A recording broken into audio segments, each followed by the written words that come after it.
Now we've spent some time learning about acids and bases and practicing doing pH calculations and neutralizations. We're going to look at acids and bases and their effects on the environment. In particular, we're going to look at acids and the role that they play in our environment. So we have a few questions to answer. 1. Is normal rain acidic? So just rain in an unpolluted area would thus normally be acidic. 2. Is acid rain worse in some parts of the country? And 3. Is there a way to neutralize acid rain? So the answer to the first question is yes, rain is naturally acidic. And the reason is that our atmosphere is largely composed of carbon dioxide.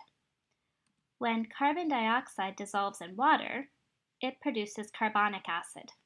Carbonic acid is a weak acid, so it dissociates slightly, but it does dissociate to release hydronium ions. Carbonic acid dissociates slightly, and it leads to rain with a pH of around 5.3. But some places in the country we have pHs of rain that are much lower, as low as 4.3 or even less. And we have to think about where this extra acidity is coming from. It's not just from carbon dioxide in our atmosphere. I'm going to show you a figure of the United States. And what we see in this figure is the regions that are green have the pH of rain around 5.7 or 5.3. This is normal rain. The regions that are lighter, the yellow, and here when we get into orange, this is pHs that are lower than normal rain, and we call this acid rain. So if you look at this, this is roughly a third of the US.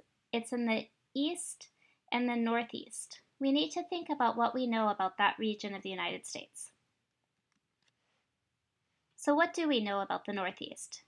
We know that this is a heavily populated region of our country. We've got cities like New York, Pittsburgh, Chicago, Philadelphia, Boston. We also know that this is a highly industrialized region.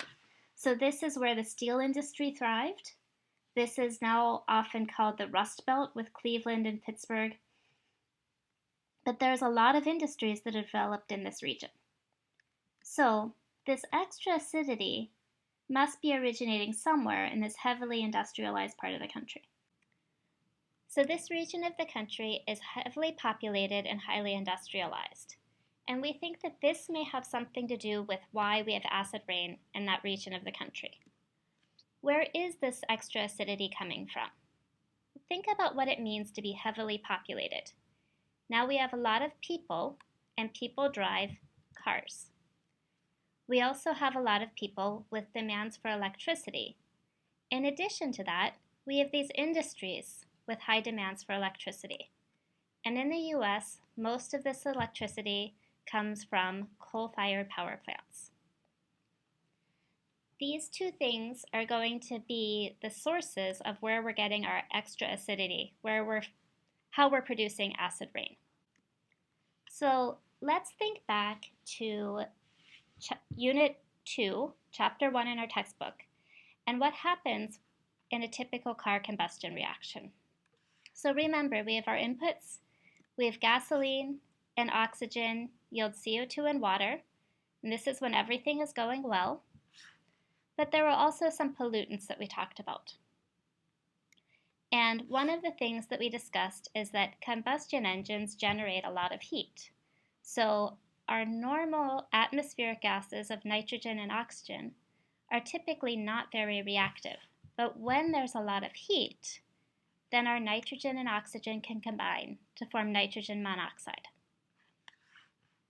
This nitrogen monoxide can combine with oxygen to form nitrogen dioxide. And sometimes we'll lump these pollutants and call them NOx as nitrogen monoxide or nitrogen dioxide. We also have other pollutants that we got from our cars, like carbon monoxide, VOCs, and ozone. In contrast, let's think about what happened with our coal-fired power plant. So in this case, we have coal, which we can approximate as largely a carbon and hydrogen compound, but we also have some oxygen, some nitrogen, and some sulfur. The sulfur we're going to see is important. When we have a coal combustion reaction, again, we have our coal plus our oxygen yielding CO2 and water, but this sulfur can also combine with oxygen to form sulfur dioxide. Sulfur dioxide, once it's in the atmosphere, can combine further with oxygen to form sulfur trioxide. So we know that we have some pollutants from cars and from coal-fired power plants, but we still don't know how this leads to acid rain.